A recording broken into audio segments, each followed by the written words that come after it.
A new technology could be changing the way we book campgrounds, and it's coming sooner than you think.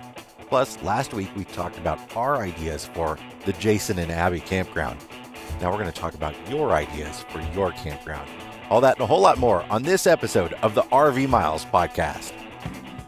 RV Miles is sponsored by LL Bean, dedicated to helping you experience all the benefits of time outside and stay more comfortable while you're out there. From soft and breathable activewear designed to do it all, to just right layers perfect for changing weather, to sun-smart clothing that blocks the sun's harmful rays, every LL Bean product is made with comfortable time outside in mind. Visit llbean.com to shop now.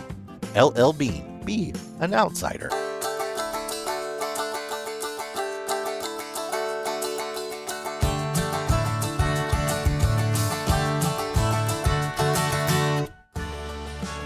Welcome to episode 188 of RV Miles. I'm Jason. And I'm Abby. And we are two full-time travelers who, along with our boys, Jack, Ethan, and Henry, are crisscrossing North America on one epic road trip. Each week we talk all things RV and outdoors, from travel destinations to gear, industry news, our national parks, and a whole lot more. Whole lot of fun on the show this week. We have our friend of the show, Mark Kepp, who is a campground expert of sorts, and he runs campgroundviews.com, which is a great website where you can go actually find photos and all kinds of new ways of looking at campsites, like 360-degree videos, like the Google Street View stuff.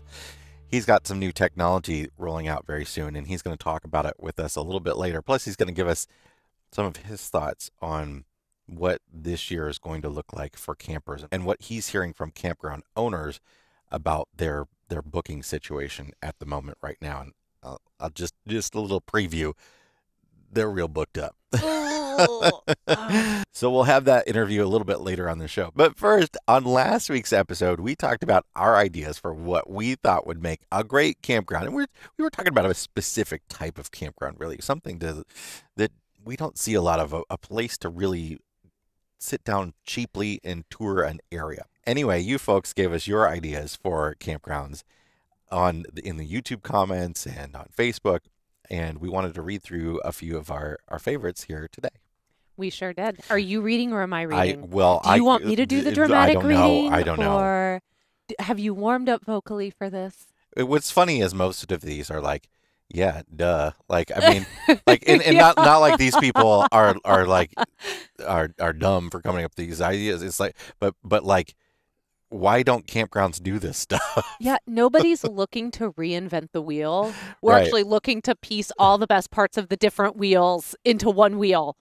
Let's start off with Deb here. All Deb right. says reliable internet and phone reception, which I think we all definitely want really good internet when we visit a campground. The problem is that most of the campgrounds just can't put up the money or won't put up the money to really do it right. And if you think about it, like the amount of people in a campground, if every single RV has home quality Wi-Fi, that would cost a heck of a lot of money, right? We're all just trying to watch Bridgerton, okay? I mean, that's literally all that's happening. But I think the biggest thing is when they say they have Wi-Fi, it's hard for campgrounds because they have to say they have Wi-Fi, otherwise people don't come. So they put up Wi-Fi, and then it's not very good, and then you come and then you complain about it, and I get all the different problems with it. Hopefully, in the next couple of years, internet will get a lot better, and it'll help to begin solve some of those problems. You know, I want to touch on her phone reception part, though, because I think that's the biggest point. Because here we are at a campground. We're only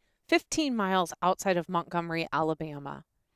And we have awful service. Both Verizon and AT&T are just barely getting it done. And in fact, they're not getting it done in the way that we need them to. So often we have to drive 5-10 miles outside in order to get the service. We need to upload the podcasts or upload the videos.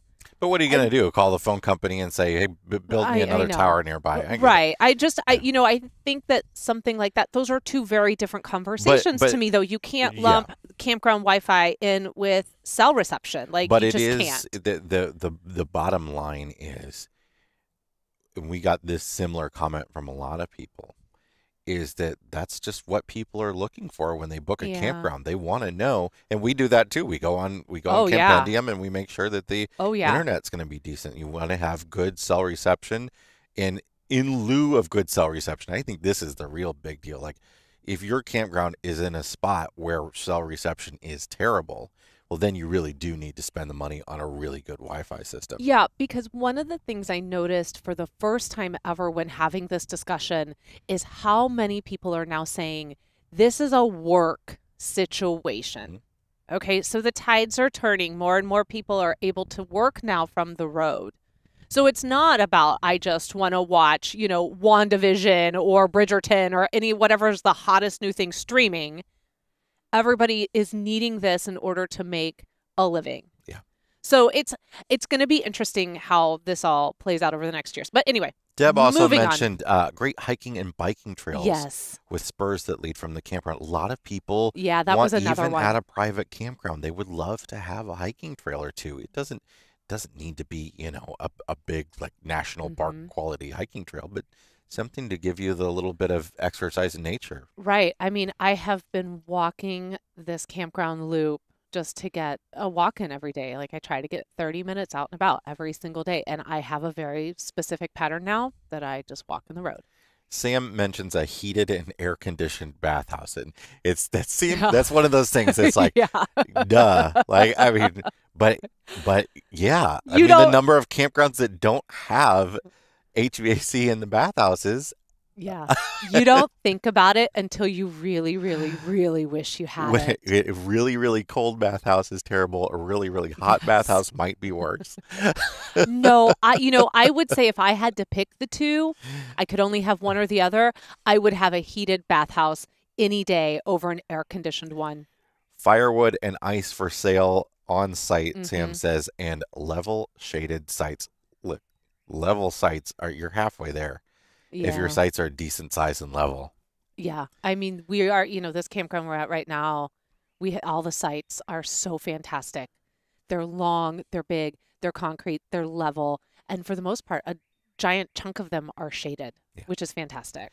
A-Bomb Adventure says, well thought out campsites that are large enough to give each camper plenty of room and not be on top of your neighbor, and angled enough to be easy for anyone to back in. Bushes that hide the sewer connection and the connection points at a convenient location. In fact, at least 2 connections to accommodate any RV would be great. Good, reliable Wi-Fi, because some of us do work on the road. Fire rings and charcoal grills with ash buckets at each site. Concrete pads that give you plenty of outdoor living space, not just big enough for the camper itself to sit on. This was a really thought out, very specific request comment, which is why I added it. I also think there's a little bit of a pipe dream in there in the wanting double sewer hookups. I mean, that I thought, wow, I've never heard anyone say they want a double sewer hookup. You know what? But I've seen it. But I could see it. We've been to a couple campgrounds that have had them. They've had a sewer connection all the way at the back and one closer to the front. And it wasn't like a clean out or something. It had them, I don't remember. Oh my goodness. But it had them like that at every single site. This had to have been bus days because I paid zero attention to sewer hookups. I didn't pay a lot of attention to sewer hookups. As a matter of fact, we were in this campground a couple years ago in our bus, and I forgot that this campground even had sewer because we didn't have sewer in the bus. I did too. I thought we had stayed in the non-sewer section, and then when we pulled in, I was like, oh, we stayed in the section with sewer. LJ Kelly, Texas citizen, says, I love Texans like to know. Texans like you to know where they're from. I love some of these YouTube names. I really do love what people come up with. Large sites with landscaping and several dog areas, not just 1 or 2. Designated play areas, fishing dock, paddle boats, swimming pool, trees, picnic tables, and fire pits, and a small amphitheater for live performances. Yes, everybody's liking that idea, Abby. Yes. Everybody's really liking it. I feel really strongly about the fact that the arts and camping need to smash together. I think the two of them can just so harmoniously fit. There's like a folk jam session happening here over at the pavilion. Yes, over at the Yeet Pavilion. Yes. as we little yeet graffiti in there. As we've lovingly nicknamed it. I want to say, though, and I'm going to give this to LJ Kelly, this was before our episode came out. So there's clearly, besides us, geeky theater people, there's people thinking about this. Yeah, in several dog areas. I think that's a really great thing. I noticed that when we were at Verde Ranch, the Verde Ranch RV resort. Yeah, get it right. Verde, not Verde, Verde. Yeah, get it right, Verde, Epperson. the Verde. Verde the birdie. Camp Verde, Arizona. Yes. They don't say Verde, no, even though it means green. It's Verde the birdie. That's how we remember it. Verde Ranch RV Resort in Camp Verde, Arizona, has several dog walking areas. It's not like dog parks, but places for people to walk their dogs for their dogs to go. Yeah. And they've got the little stands with the doggy bags on them, so they're there so people don't forget and all that sort of stuff. Even little benches where you could sit down. It's just a little patch of grass, and it was usually at the end of rows. Especially up in the upper section. It was just at the end of the rows. I love that idea. And I think the same for me a little bit with playgrounds. I mean, obviously the RV Miles campground is not going to have playgrounds.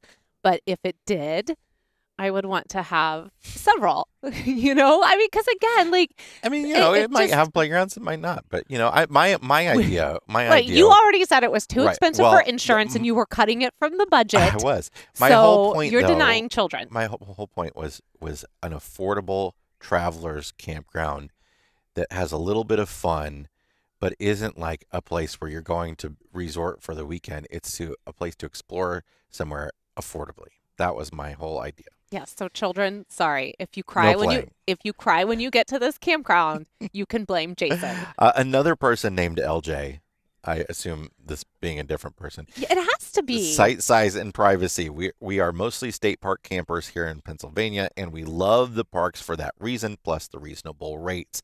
We like to get out in the woods and live outside with our friends and family. Plenty of opportunities for activities are there too: hiking, fishing, swimming, etc. A lot of people really want this state park feel in a private campground. Well, and that's what our campground when we talked about ours, that was what our campground idea was we want to smash some of the things from a private campground into that state and federal park campground feel, and also the affordability of the state and federal campground. Echo Basin Resort in Mancos, Colorado felt very much like that. Yes. Can we talk for a second about state parks and this idea? We've talked about this before, but this idea that people are always talking about, I need to get a smaller RV so it fits in state parks. And state parks are the largest campsites I've ever been in. Almost all of them. There are a few places where they're smaller, but virtually every state park we've been to has ginormous sites. It's the private campground that you need the smaller RV for. Yeah. We have yet to meet a state park that, for the majority of the sites, could not accommodate our 38, 40, 42-foot rigs. Now, a lot of the places that can't are like in mountains and canyons and stuff, and in difficult places, and I get that, but... Well, and I will say, too, for the first time looking at a state park, I think it was a state park in Texas, Dinosaur. The name is going to escape me. There's a dinosaur in it, and it was really recommended to us. They specifically, on their website, said, do not show up with anything over 35 feet. We will measure you, and we will send you home. Okay. So I was like, everyone's been recommending this park. It just got cut off our list because they're going to send me home. I mean, they said, we will measure you. So let's do one more of these. Okay. Stacia says, I would love a little to-go coffee station in the morning and a little beer wine to-go bar at night and near the camp store. Bring your own mug or glass. Speaking my language, this is why I threw this on here, because I thought, I cannot believe I didn't mention this. One of the first times we camped as a family was in the Smoky Mountains in a tent years ago. And we stayed at this place called Camp LeConte. It was a private park, which I tried to get us into. It's still there. It was a very nice place. The owners had just taken over, and they had done a fantastic job. And their camp store was real nice, and it had amazing bathrooms and laundry and all that. But they had free coffee up there that you could just walk up and get every morning, get your free coffee. I don't remember that because that was before I was a coffee drinker. That was before you were a coffee That was drinker. before I was an official coffee drinker. And that was before, I think, let's say this today because I think this is important. It was a monumentous day at our house today because you officially said, Mommy has turned me into a coffee drinker. You said that to Henry. You said, Mommy has turned me into a coffee drinker. I can't start my day without a cup of coffee. And my heart, I hearted you so hard in that moment. And I thought, he has finally come to my side of the world. Now I just have to get you to start making the coffee in the morning, and my master plan that's only taken 13 years will be complete. Yeah, but I'd have to get up before you.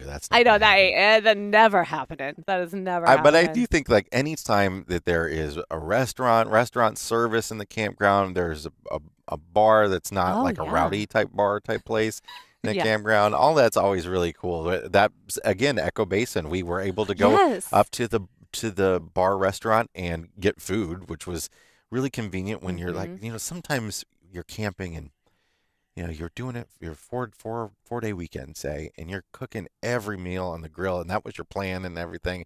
And, sometimes you just get a little overwhelmed by that, and you're like, I'm just going to go get food. And that's my every weekend. When you can just walk over to that restaurant and grab it, or they have a big pancake breakfast and... And then they also had a frozen margarita machine, and you just go up there and get a $5 frozen margarita and take it back to your site. Can we say that it was like real bar food too? Yeah. Not like here's a bag. It wasn't like going to a grill and chill. Okay, look, Dairy Queen, don't do that. Stop it with the food, Dairy Queen. Just what stop. are you doing? Just stop handing me a bag of chips and a microwaved hot dog and let's not do that anymore. It wasn't like that. It was like it's a real bar food, and I would say we wouldn't go that far. I would rather that food truck idea of bringing in food trucks on the weekend. That's going to allow that to happen. But a little stand that's got, I would like to have a little bit more than beer and wine, but I think that would be fantastic. All right, let's take a break on that note. And when we come back, we'll have the answer to last week's brain teaser, and we'll have our interview with Mark Kepp from campgroundviews.com. Be right back. Outdoor enthusiasts of all stripes will enjoy Pelican gear on their adventures. Hard-sided Pelican Elite coolers are all made in America and are available in a wide number of sizes. Get a 20-quart for short day trips, a 50-quart for week-long adventures, or a wheeled 45-quart to keep the fun rolling along. Pelican backs all their hard-sided coolers with a lifetime warranty, too. RV Miles listeners can get a free Day Venture tumbler when they visit elitecooler.com/RVMiles and spend over $100. Electrical surge protection is one of the cheapest insurance policies you can provide for your RV, and the Power Watchdog Smart Surge Protector, made by Hughes Autoformers, beats the competition with field replaceable surge modules. With other brands, when the surge protector takes a large surge or spike, you have to throw it away. The Power Watchdog can be brought back to life with one small, affordable part you can replace yourself. It's the last surge protector you need to buy. Use the coupon code RVMiles, all one word, for 10% off your order at HughesAutoformers.com. That's code RVMiles for 10% off at HughesAutoformers.com. It's time for the answer to last week's brain teaser, which went like this. Larry lives in a closet. Every year he's allowed to come out. He gets fed really well, then he gets tossed in a car. He gets to enjoy a crowded trip with Lily, Lance, and Lola, and then he has to get rid of everything he ate. He's then forced to stay under the bed while the family is out enjoying themselves. Then he gets dragged from under the bed, gets fed again, then he again gets tossed in the car with Lily, Lance, and Lola. He gets home, is forced to get rid of everything he was fed, and then Larry gets stuffed in the closet for the rest of the year. What is Larry? Larry is a piece of luggage. Larry is a piece of luggage. He's a suitcase. And I said it last week, and I'm going to say it again this week. This is giving me an X-File episodes vibe that I really, really don't like. Probably one of the most uncomfortable X-File episodes I've ever seen in my life that involves someone under a bed. I'm just going to leave it at that. All right. And if you've seen the X-Files, you know which one I'm talking about, and you know that it's not good. All right. Well, all right. Let's never revisit Larry the Suitcase ever again. Campgroundviews.com is a great website to head over to check out views of campsites. It's pretty much what's in the name. Pretty self-explanatory. You can see different campsites before you book them, which, would be nice if campgrounds would just do it themselves, but they don't. So, private companies say, okay, I'll do that. Mark to the rescue. So I had a great talk with Mark Kepp from campgroundviews.com about some new technology that they're implementing into 360-degree video tours of campgrounds. It's really exciting, and I think it's definitely going to be the wave of the future for campground booking eventually, and they're just launching it right now, and they need your help. So here's my interview with Mark Kepp from campgroundviews.com. Mark, welcome to the show. Hey, Jason. Thanks for having me. How you doing? I'm doing great. How are you? I'm doing good. It looks like we're both in campgrounds searching out Wi-Fi, so this was a fun morning so far. Where are you coming from this week?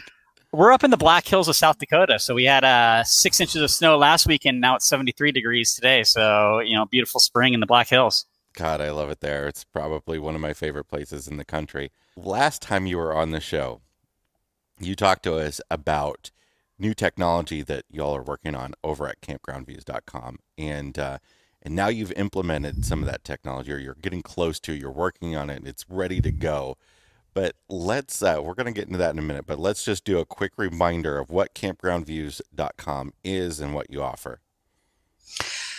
Finding a campsite sucks. It's a pain in the butt, right? You have to search all these review sites, read all these reviews, and guess. And in the end, you're lucky if you got it right. Sometimes you get it right, but most of the time you guess wrong.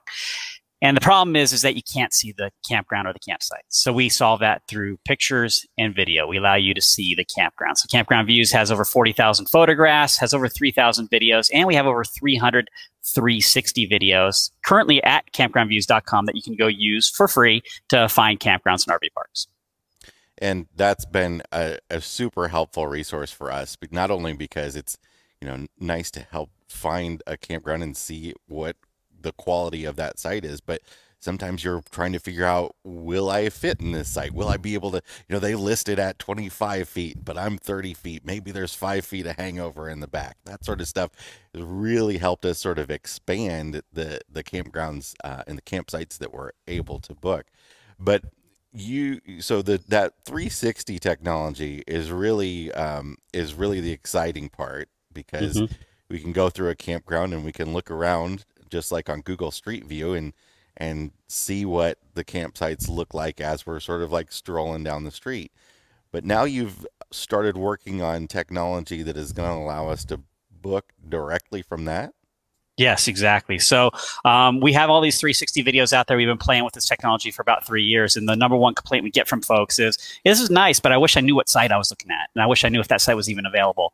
And so we built that technology. We now, our player integrates directly with the underlying booking engine. So whatever it is, recreation.gov or whatnot, it integrates with that. We're able to pull in that data about those sites. And so as you're touring the park, there'll be green and red icons that show you which sites are available for the dates you picked. And then you can actually click on that green or red icon, get more information on that site. And if it's available, click to book that site. And it'll take you directly into the recreation.gov booking process to complete that booking. So it's really, it's like driving through a campground and seeing the sites, but then the addition of, you can actually click and book that site. It's pretty much a game changer in this entire experience, because you now can see and book. You used to have to go through the 360 tour, and then you'd have to like back out to see, try to figure out, is that the site I'm looking at? Is that available? You go look at the map, and then you go look at their availability. You don't even know the site number when you're looking at one. But now, even just the fact that you can see the site number without knowing whether you can book it is a big deal.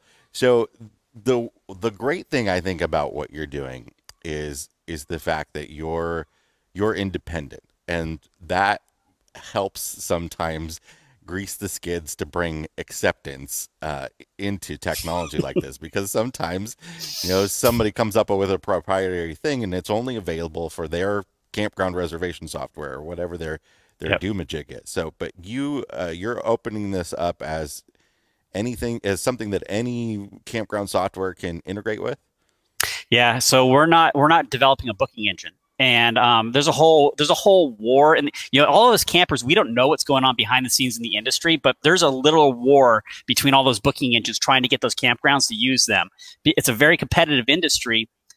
We're just trying to solve the problem for campers, right? We want the solution. We want Google Street View to go to the campgrounds, and they won't. So we did, and now the question is how do we integrate? And so that's the real trick in this is there's money to be made here, and so because anywhere there's money to be made, you get competitive forces going after that money, right? And so we've developed our model to where it doesn't cost the campground or the booking engine anything to integrate with us. We just want the data, and then the campers that want to use this, there'll be a membership fee to use that. So the folks that are getting the most value, us, will pay a small membership fee to access this. So think of it as Good Sam on steroids. So what's the integration timeline looking like? So we have already captured all of the recreation.gov properties in Arizona, Utah, Colorado, Wyoming, Montana, Idaho, and Nevada, so the Mountain West region. This summer, we're going to capture all of the remaining recreation.gov properties, assuming we get the support from the community to make this happen. Our tech guy has built the player, and we are now in the process of pre-selling the memberships at massive discounts so that we can get the capital we need to take those videos that we have and put them in the player. It's a little bit of a labor-intensive process, and so we need that money to make that leap. So we're basically offering a massive discount on the membership plans, plus doing a little rally in the fall so people can sign up for that and come hang out with us as we celebrate this new technology. Well, let's jump right into that. What are you looking for from folks, and how much is it going to cost in the end, and how can they support you? What we have right now is you can sign up for 6 months of access for $25, a year for $50, and a lifetime access is $250. So lifetime's good for as long as we run the show. The more fun piece of it is we're also going to be doing a camp rally in the fall, and that's $500. If you want to come hang out with us, plus get lifetime access, plus kind of really help us make this technology happen, check out that rally. It should be a lot of fun. Awesome. And where can they find all that information? Campgroundviews.com. Right on the homepage there, we've got a link to everything, or up on the top right, you'll see support the site. There's more information there. We ask folks to check it out at a minimum. Sign up. Even if you don't do anything, just sign up for free and we'll keep you in the loop on what's going on. But if you really think this is next generation stuff, and we do think it's next generation stuff, support us so we can actually make this happen. As you noted, we are not tied to anybody. I'm an RVer. I've been a full-time RVer for 12 years. We have built this thing through the hard work and sweat that we've created, and that's it. There's no big backers. There's no investors backing us. This is just us making it happen. So if you believe in that type of thing, we'd love your support. If folks aren't ready to sign on for a paid subscription sort of thing, what's the future of the site looking like in terms of, is there going to be free access to some stuff? Yeah, exactly. So there'll be different levels.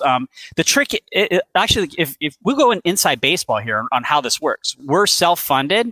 We need to figure out some sort of revenue model that works. There's two that work. One, we get some big backer, some big corporation that wants to sell RVs to people who makes it free for everybody. They sponsor it and it's provided by them, right? That's number one. So if you're any of your viewers of those folks, you can have millions of campers using your tool. Number two, if we don't get that, then folks will have to pay a membership fee. And the way we're going to break those out is based upon your usage habits. So remember, we're starting out with recreation.gov. So we'll allow access for a week, a month, a year, or a lifetime. And the weekly access would be $5. So worst case scenario, you want to use the technology, pay $5, and you can go visit as many campgrounds as you want during that 1 week access. Awesome. Well, we'll put links to campgroundviews.com and your social media and all that sort of stuff in the description in the show notes for this episode. But I want to get your take a little bit, since you are really an expert in the campground industry and really follow these trends closely, on where we're at right now with camping, with the massive number of people. And we all keep saying there's a massive number of people doing this now, and I think that's part of it. But I think the bigger part is that all of us that were doing it are doing it more. And more people are spending more time in campgrounds that already had RVs. What is your take on what we're looking like for the next year in terms of campground availability and all the challenges that folks are facing booking campgrounds right now? 2021 will be the year of camping. we run a Facebook group for RV park owners. Our goal is to make camping better, and we're doing that by helping educate the industry and how to serve all of us. So we run a Facebook group for park owners. These are 2,000 campground and RV park owners across the U.S. Just did a survey of them. Their advanced bookings for this year, as of right now, are up 80% over normal. So now if you go back a year, this was COVID, right? But over normal, they're up 80%. There's a few locations that are already sold out every weekend through the summer right now. And so this will be peak camping. And so all of us folks who have camped traditionally, or maybe even your viewers who are new to this, you're going to have to get creative in how you find campgrounds and go outside the box. And that's why we're bringing this technology to Spear, because it goes back to how I led off here. Finding a campsite sucks, and so if you don't know where you're going, where are you going? Where am I going to stay? And so that's the problem we're working to solve, is by giving you more information, that visual information. We hope that you'll be able to find better campgrounds. So if you're looking at this camping season, if you haven't made your advanced reservations already, it's going to be a little bit tough. You may get cancellations and whatnot like normal, but there will be a record number of campers. And the key thing about this record number of campers is a large portion of them are new campers. They don't know the etiquette. They don't know the behaviors. And so it behooves all of us who are traditional campers to befriend these people and kind of bring them along for the ride. It's actually the big problem in the outdoor space. It's not unique to camping. It's actually going across camping, outdoors related stuff. So off-roading, hiking, biking, motorcycles, all of these outdoor pursuits are seeing record numbers of people. And it really relies upon all of us traditional campers to bring these folks up to speed rapidly. Otherwise, there's going to be a lot of resource damage and overall damage to our industry as a whole by the folks who just don't know any better. And I keep trying to tell people too that this is not all disappearing as soon as the vaccines are heavily rolled out. The people are stuck on this, and I think we were heading here without COVID. This has just been a fast forward. Yeah, well, it's what we're doing right now. So both you and I are nomadic entrepreneurs, right? We're working virtually from our RVs and traveling, because the house and the office are no longer necessary to build enterprises. As long as you have a connection, you can do that. And COVID forced everybody to discover, wow, I can use Zoom and I could be as productive anywhere in the world. And so then that opens up those conversations of where do we want to be in the world? And as your family knows, as our family knows, there's not much better out there other than getting in an RV and going and experiencing all these places. And you can build cool businesses like campgroundviews.com from the road. And it really is a great site. And whether I would encourage everybody to go check it out and see what you can access there. And then, decide whether or not you want to support the site and support the advancing technology. I think it's really easy to see where it's going from there. And you've got some great videos explaining how the technology is going to work. And yeah, I'm really excited for it to be fully implemented. And recreation.gov is 90% of the campsites we stay at. So once you get that all built out, it's going to be a real, like you said, a game changer. If you've ever been to Prescott, Arizona, there's a campground. There's a campground called Lynx Campground, very popular campground. Pretty soon we'll have a demonstration up using that campground, so you'll be able to virtually tour that campground and see our technology. Excellent. Send it to me as soon as you have it, and I'll share it around. Will do. Mark, thanks so much for joining us on the podcast. This has been great, and it's always great to see your face. I appreciate it. Thank you. RV Repair Club is an online resource for those who want quality maintenance, repair, and upgrade information. Sign up for premium membership with an exclusive offer for RV Miles listeners to get a full year premium membership for only $3. That's 96% off the normal price. Visit go.rvrepairclub.com/RVmiles to sign up. You'll get access to hundreds of full-length instructional videos from RV experts. Sign up for RV Repair Club premium membership now for just $3 for the entire year at go.rvrepairclub.com/RVmiles, and we'll link to it in the show notes and description for this episode. It's time to check the level of our tanks. Abby, what is in your black tank this week? My black tank goes to pollen, which as time has gone by, if you're watching this, you've probably seen everything just slowly start to turn yellow. Leaving the Blackstone out is not a good idea in this kind of pollen. And we have a new bed cover on the back of our truck. Oh my goodness. It was black. It is now green. Yeah, it's so bad. In fact, we thought, Oh, because we had rain come in. And if anyone who's been following this week, knows that we got stuck in Alabama with those incredibly awful thunderstorms, tornado-producing thunderstorms that came through in that squall line. And so before it officially hit, when it was just rain, we thought, we're going to leave our chairs out because they're covered in pollen. We're going to let them get wet and kind of get rinsed off. That was not a good idea. It's just like plastered it to them. Yeah, it just turned it to a paste, which attached itself even more to everything. I mean, I'm sitting here trying to drink my bourbon and cream and coffee because I'm a professional, and my cup keeps getting covered in pollen, and I just have to keep wiping it off. This is so gross. And everyone's sneezing. Yeah, maybe that's why I don't feel so well today. I don't know. So at Black Tank, pollen.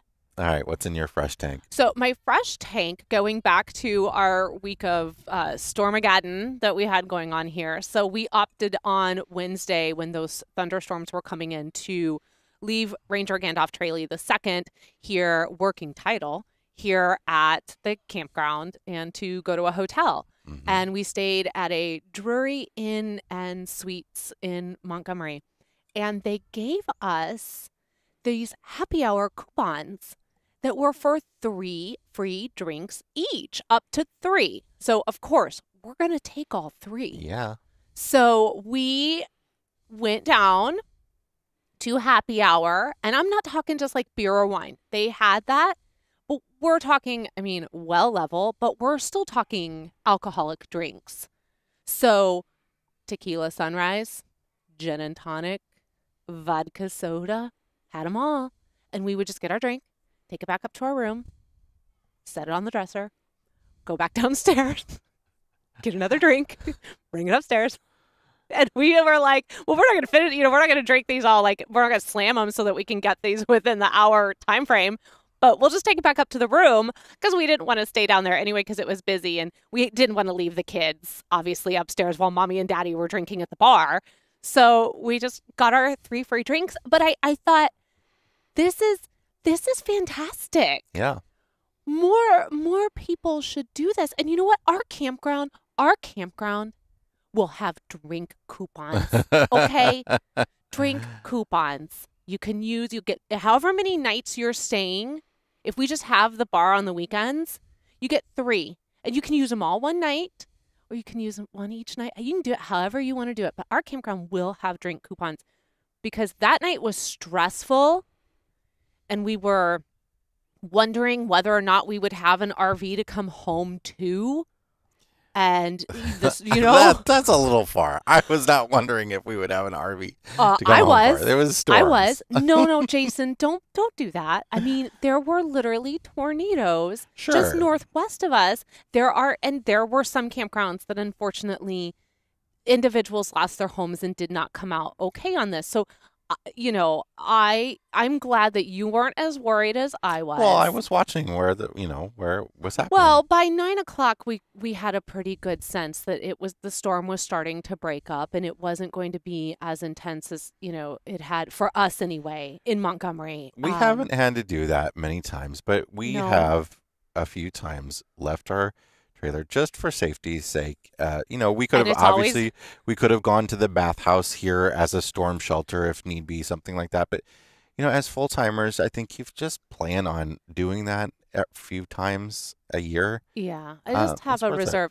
Here's the reason though why, and this actually happened to us when we were here in the South. The last time we were in Biloxi, we had to go to a hotel, because what really pushes us towards the hotel, what pushes me towards the hotel, is if the storm is coming in overnight. And so this particular instance, that squall line was going to come through, which is just this straight line of storms, was going to go right across the state with tornado-producing cells inside of it, wind gusts up to 70 miles per hour, potential, I think they were saying golf-size hail. And when that's going to come through between the hours of 10 p.m. and 4 a.m., I think that there's an added level of threat, especially if you're living in an RV, that's a little bit different during the day. Okay, it's easier to accidentally fall asleep, to find yourself in a dangerous situation. And so I felt for the safety for us, and you agreed too, and for the safety of the kids, and also for the peace of mind for our children, that it would be better to be in a hotel and not to be like a good luck ranger, but, just to be like, we'll see you in the morning, trailer, peace, we're out. So thankfully, though, we came home and everything was okay.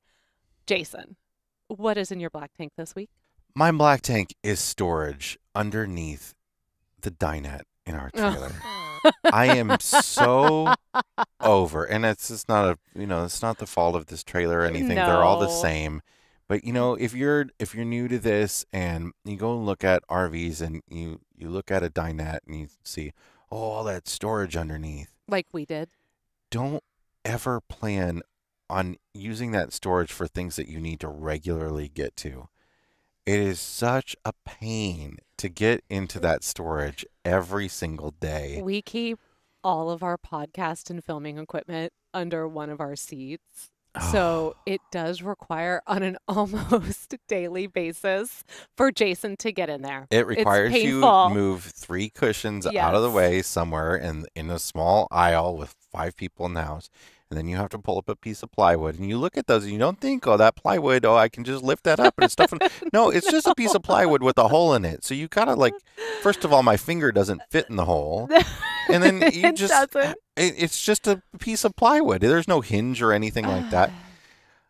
So when you're looking at RVs to buy, really you don't just be like, oh, that's all storage underneath. Great. Yeah, really open it up and use it. Try it out and make sure that it's the stuff that you would put in there that you would want to, then have to get out. Your level of melting down on something like this is so very different than my level of melting down on things inside the trailer. Your level of melting down today was, I'm just counting the days down till I don't have to do this again. My level of melting down yesterday was like, I'm so sick and tired of having to make these beds, and I'm so tired of trying to navigate everything, and this trailer is driving me nuts.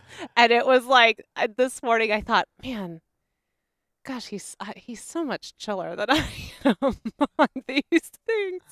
And then these are very first world problems to have, because boy, aren't we even lucky to have, a trailer to call our own and to be able to do this. But at some point you start to, the things that you thought, I'm not going to be bothered by this. It's no big deal that we're going to get into this all the time. Absolutely will. You get to around month 21 or 22 of it, and you're like, oh, I'm bothered by this now. Or 2 or 3. Well, I lasted till 21 months until I just lost it on our bed last night. And I was like, this bed, trying to make it with, it butted up against the doors and butted up against the wall and trying to get around on both sides, which are barely walkable. And I thought, this is ridiculous. Part of it's just living small. Part of it is just living small. And again, we're fortunate to be able to do it. But I think sometimes you just have to acknowledge the little things that are just great at you, know, so that when the big things come around, you don't have that big of a reaction. Yes. What is your fresh tank? My fresh tank is camping. As we literally were like. Yes, but here's the thing. All of that we just said, compare that with going, and I love going to hotels. Actually, I really love going to hotels. But going to that hotel for one night during a pandemic and all the people and dealing with all of that. I mean, yeah, the shower was real nice. Ooh, it was was unlimited hot water. But gosh, it really made me realize how much I love the fact that we just live in campgrounds and we have our home in the outdoors. We have this beautiful, nice campsite right now is our living room essentially. Mm-hmm. And that is just a wonderful thing that you can't do traveling any other way. We've really become homebodies in this last year. I think more than we have ever been. And I have always, more so than you, give me a hotel stay and I am like, they're going to come clean the room. There's going to be room service, everything. And, Thursday morning, I was like, I cannot wait to go home. Yeah. This is not how I remember it. There's always the thing too with 5 kids though. Like it's always 5 kids. How I'm many sorry. Well, with 5, with a family of 5, a you family got of 5. something we need to talk about. With 3 kids, a family of 5 in 2 queen beds. Like that's always an issue in a hotel room. It's like, do you get a hide to bed? Henry likes to sleep in bed with us every now and then. Anyway, and so he was in our bed in this hotel room, and he last night said to me, "That was the best sleep of my life." And we're both thinking, that was the worst sleep. What? Of my life. And I was like, oh, I'm really glad that you were, as we made the letter H with you last night, that you were sleeping so well. He doesn't sleep straight. No, he likes to turn around and sleep sideways. And I could not wait to get home. I was just glad to be in my own space and have everything I needed, because that's just where we're at now in life. It's just easier. All right, let's wrap this episode up with a brain teaser, shall we? Yes, we shall. I picked this one. Just let's throw that out there before we get to it. Saturday and Sunday, I am big. Tuesday and Thursday, I am small. Monday and Friday, I'm non-existent. What am I? This is a good one. I like this. Yes, I thought it was really good when I came across it. We'll have the answer to that and a whole lot more on next week's episode of the RV Miles podcast. Yes, we will. And if you are enjoying RV Miles, would you please do us a favor and head over to Apple Podcasts and leave us a 5-star review? There have been over 750 of you who have done it so far, and that is awesome. Please help us reach 800. It takes just 30 seconds. RV Miles is also all across social media. You can find us on Instagram, TikTok, YouTube, and Facebook. And of course, the best way to connect with Jason and I is in the RV Miles Facebook group. We hope you'll come over. We hope you'll join. As a reminder, the 2021 RV and Camping Gear Guide is officially out, and we have some of our favorite things for this camping season. If you want to see what we talk about, head over to our Amazon store. We have put all of our past Camping Gear Guide items on our Amazon store. You can find it at amazon.com/shop/RV Miles. And until next week, thank you so much for spending a little bit of time with us. Be well, be safe. Please keep wearing your mask and keep logging those RV miles. Bye, everybody.